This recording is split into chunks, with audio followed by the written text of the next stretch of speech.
My loves. My loves, my loves.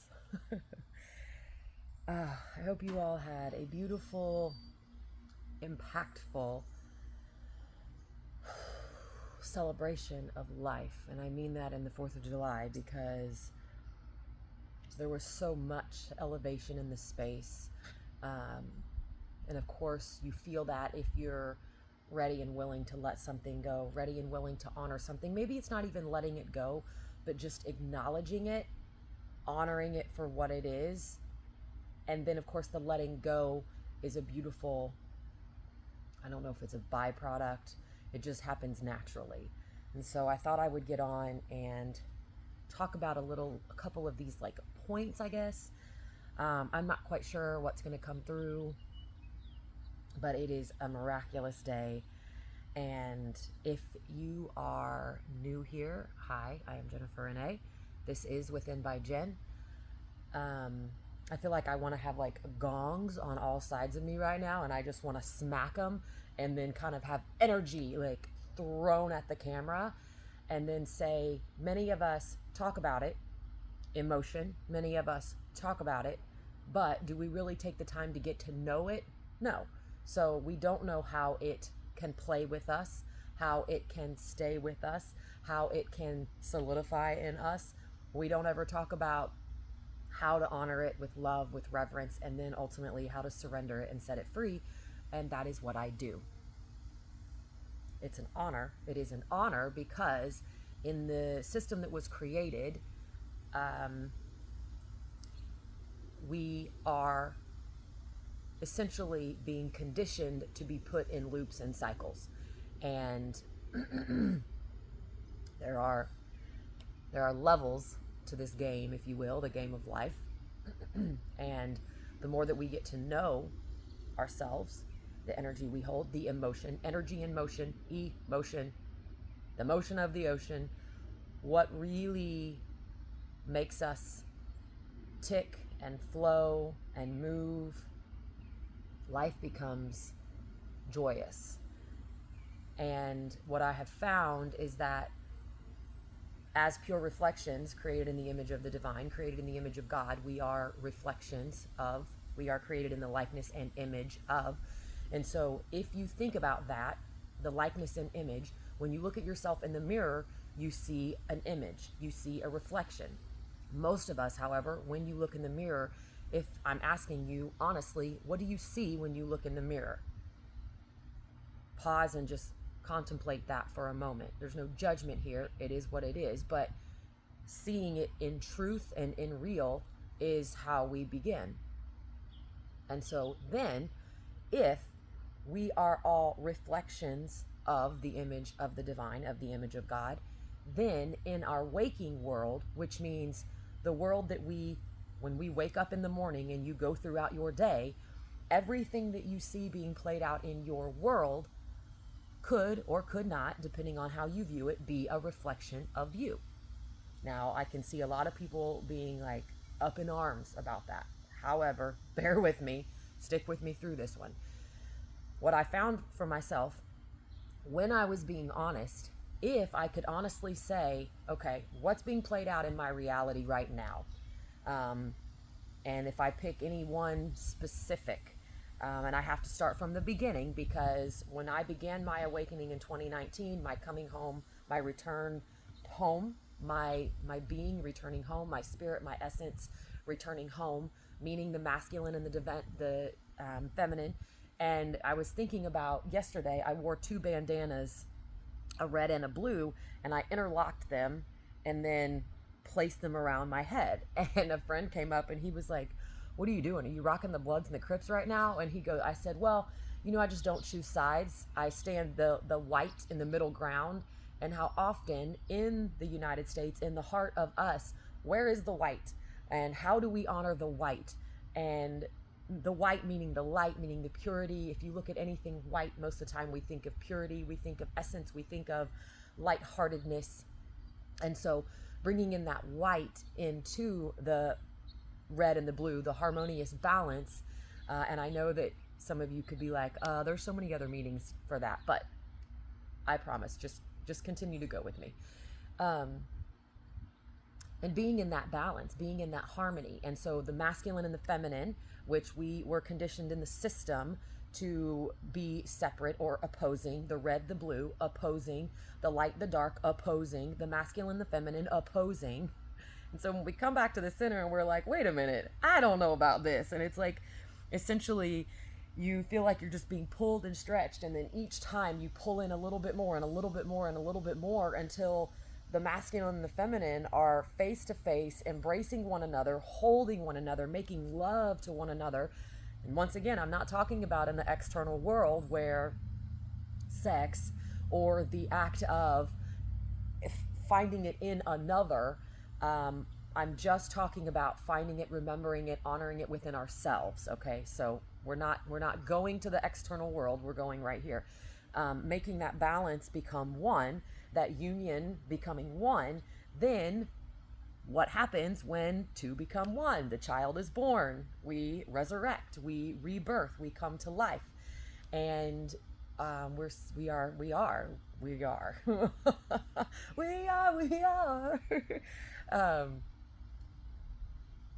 So yeah, honoring that balance, and then remembering that we're not at war. There is no separation. We are one. We are unified. We are whole and complete. However, this goes back to when I began being honest with myself, looking in the mirror. What did I see when I looked at myself? Well, I held on to a ton of guilt and shame. And I had to sit with that guilt and shame to set it free, to honor it, to love it. And then I had to sit with my judgment. I had to sit with my gosh, there's so many. I'm like, what? The scale. I can just maybe input the scale right here next to me so you can see it, or maybe I'll put it next to me depending on how much side I have on each side of the camera. I had to sit with the self-condemnation. I had to sit with looking at others and judging them for their actions. I had to be honest with myself. I had to be honest with the rejection that I felt. I had to be honest about the not belonging, feelings of not belonging. I had to sit and be honest with the rage, just the rage that I felt. And once I began to really honor that without acting out on it, I could sit in a beautiful space, in a quiet space, in an honorable space, in a church, if you will. But you don't need a building, you don't need a brick and mortar to do that. You just need your honesty and your openness. The door opens, you enter in, and that's where the honest truth begins. I really begin to see the reflection of myself, and I'm like, okay, what can I do here? How do I need to let this go? How do I need to surrender it? And then building my life upon those emotions. And if we perceive the emotion, the motion of the ocean as the ocean, you are the ocean, you are also a drop in the ocean. And for me personally, my soul, the guidance just kept making me feel like I was being tossed into the ocean, into the abyss, into the everything, into the depths, having to remind myself through so many dreams and through when I could feel the stirring in my body, feeling like, okay, this is going to be another emotional day for me. I can feel this. I can feel the movement here. And I just knew to kind of honor myself in preparation for the release. And it normally came out through tears, through massive, like I've talked about it before, snot bubble, hands and knees, crying, almost hyperventilation like tears. But it was the release of the cracking open, the floodgates opening. And then the more that you honor those emotions in the depth of the ocean, you rise and you rise and you rise until the emotion doesn't undertake you any longer and you literally walk on water. We all walk on water. We do. We are that miraculous. We are that beautiful. And I'm not saying this from an ego standpoint, because if you haven't worked with the shadow aspect, the ego aspect, then that version of us can make us seem like we are superior or like we are above others. And that's not it. Once you have been through the humbling experience of the shadow work, And even in me saying that, the shadow work is just here. When you enter into your space, everything in here is going to seem dark. It's just because you haven't visited it before. But also, if you have lived through trauma, through pain, through violence, through separation, through judgment, through ridicule, through control, through manipulation, if you've lived through any of those things, and then once you exited those realities or those timelines in your life, that version of you could essentially still be in that space.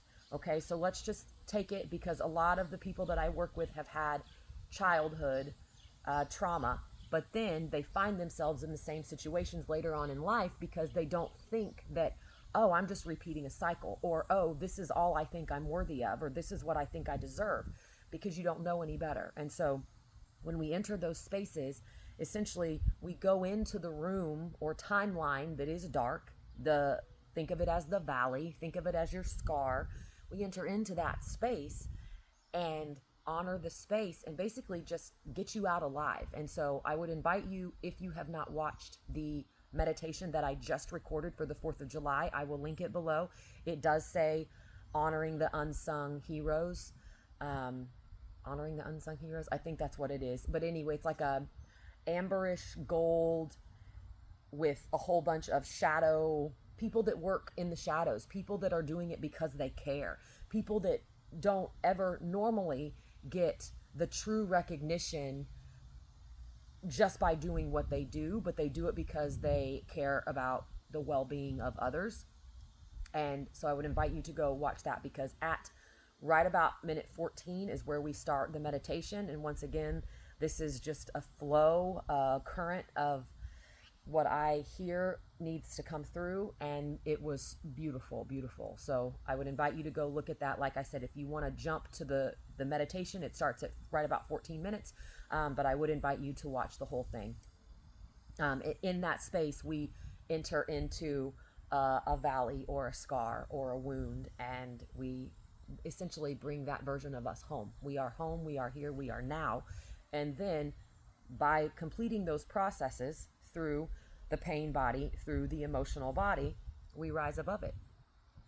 And so the energy in motion, that is what it is. And I say these words like that because there's so many, I'm just hearing propaganda placed on these terms. Well, when we don't allow the thoughts and opinions or all of the external noise to manipulate our senses and to manipulate our truth, then really it's just noise. It's just static, it's just noise. And then you get to the space where you honor the static, you honor the noise, because a lot of times the silence can seem daunting to people. The silence can seem uncomfortable and vulnerable. And really honoring all of those spaces.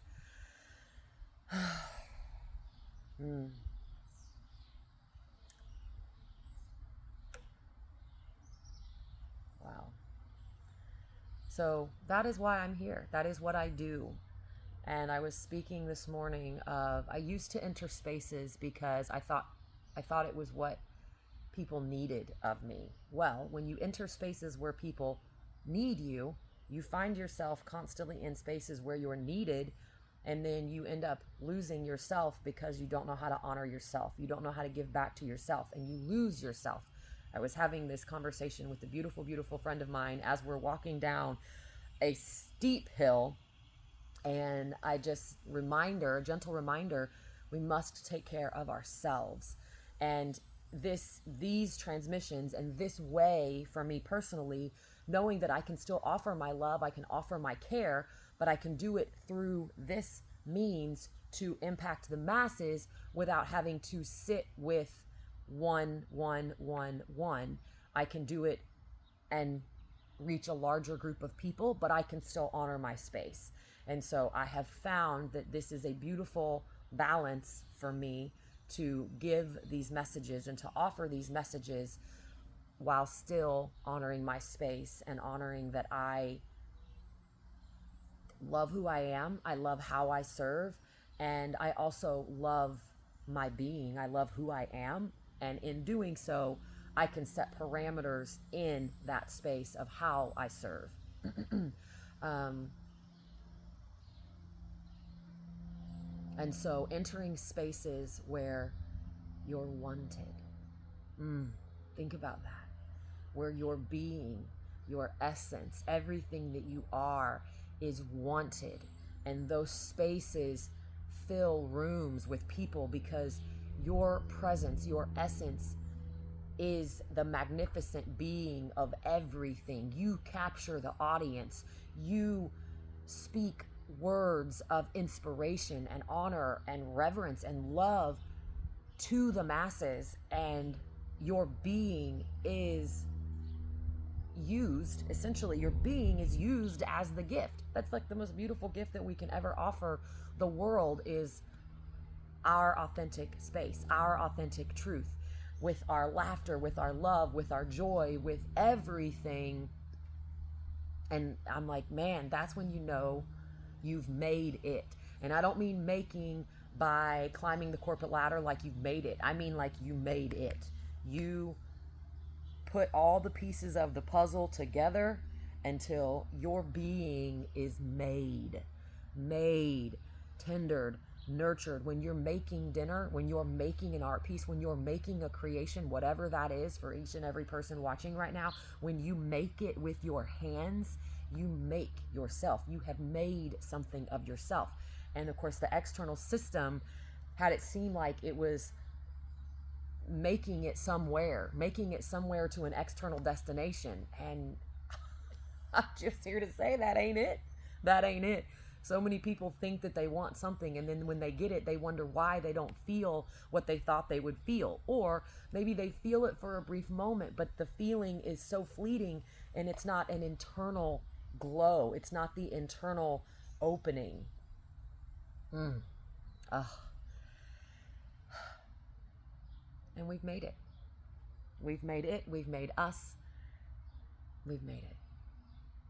And so if you're here and you're here because this, you get it and you understand it, I thank you for staying here, for being here, because I yelled so many times to the heavens, why would I sign up for this? This is the hardest trek, journey, remembrance of my life. But now I see why. And there were a lot of times also where I thought, man, it would be easier just to go back out and kind of enter back into my personal training, nutrition world. It was easy, and I was excited about it, but I wasn't fulfilled with it. Now I can do that, but add the extra like special sauce to really be impactful, to really be elevated, an elevated experience that you'll remember through the rest of your life. And hopefully that impact takes you forward in your life, making new decisions, honoring yourself more, loving yourself more, loving others more. And I also, there were many times where I thought, no, like having to sit with the rejection. I was speaking with a friend too, and once I really began to honor myself and honor my gifts, honor how I deliver them, how I show up, I was met with a lot of rejection, a lot of judgment, and a lot of separation, and quite honestly, a lot of anger. But having to sit with that as a reflection of me without blaming anybody, but just honoring it, knowing that, okay, I need to feel this, because once I am able to feel it fully and complete the cycle, then I can help others who have experienced the same. And God knows that there is a world of people who have experienced so much rejection and so much judgment, and they just kind of, I can speak honestly for myself, I just quietly like dimmed my light a little bit more every time, because I thought, well, if my presence and my being upsets people or makes people uncomfortable, well, then I don't want to make them uncomfortable. And of course, that was a lesson in and of itself.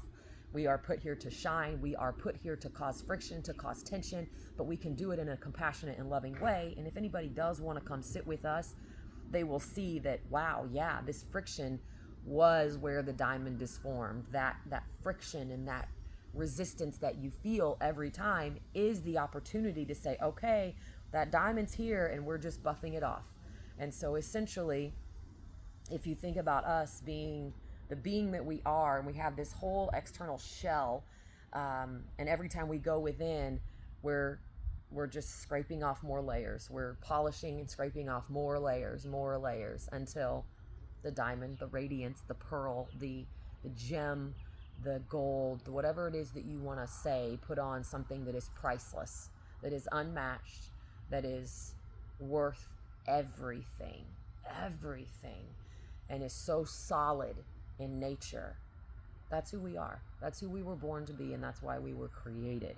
And getting through the system to come out alive, you don't have to take yourself so seriously anymore. You get to love, and you get to be radiance, and you just get to show other people how. And yes, there are moments that we do take seriously.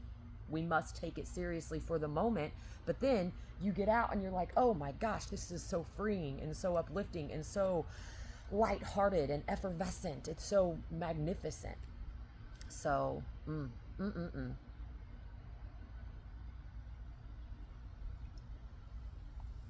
I think I will leave it there.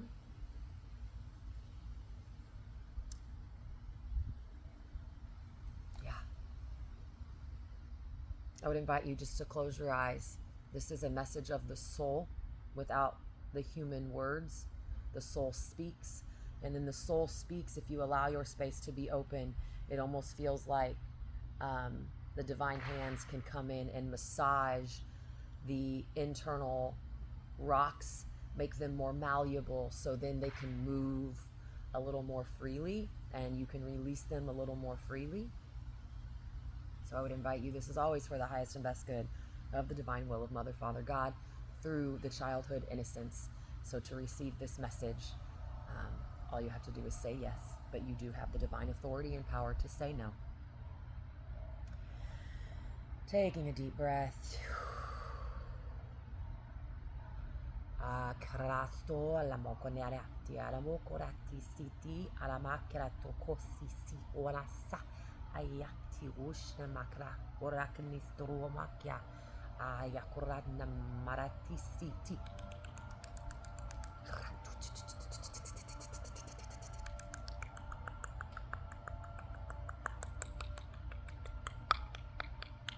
Kerono Maria Yana Warastina Ayatuku hasta Mareke Oya Onaste Aya Amora Yanamoko Tisi Wana Ayanoa Tisi Otu Ayamono Kayanawa Ayasti Anamoa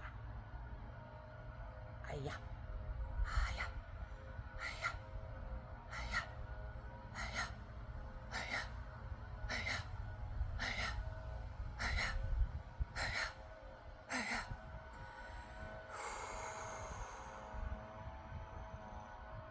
Thank you, thank you, thank you. It is an absolute honor, a blessing, and a privilege to be here and to be of service through my being to serve humanity. What a gift we are. And we are here to celebrate. We are here to celebrate the heart of us, 250 years celebration of the U.S., honoring who we are, honoring the bravery, honoring the courage, honoring those who have fought blood, sweat, and tears to be here. We see you, we love you, we remember you, we are one love, we are one love, and we see you, and we love you, and we thank you for your service, we thank you for your dedication, we thank you, because without you all, we wouldn't be here today.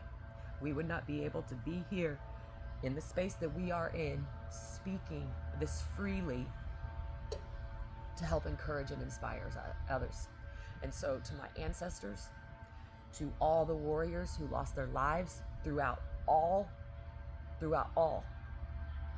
may we remember, and may we also remember that to be free,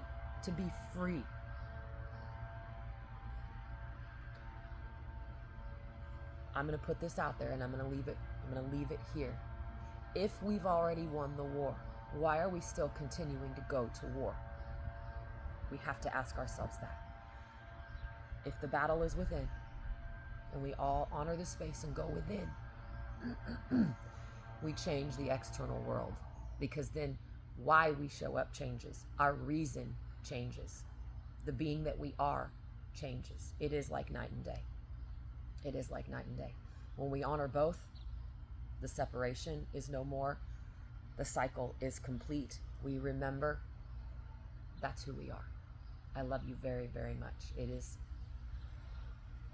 a beautiful day to be alive. If you would like to support my work, my mission in this space, it would be an absolute blessing for you to leave a gift, to leave a donation. I will leave the links below. You can also work with me one-on-one if you would like to dive deeper. I will leave the work with me below as well. I'm also looking for groups so that I can impact more people, 5 to 12, because I do want to keep it more intimate and sacred, but I would also like to be able to help a group of people. I will also leave that link below. You do have to contact me, and then I will email you. Please, only serious requests or contacts, please.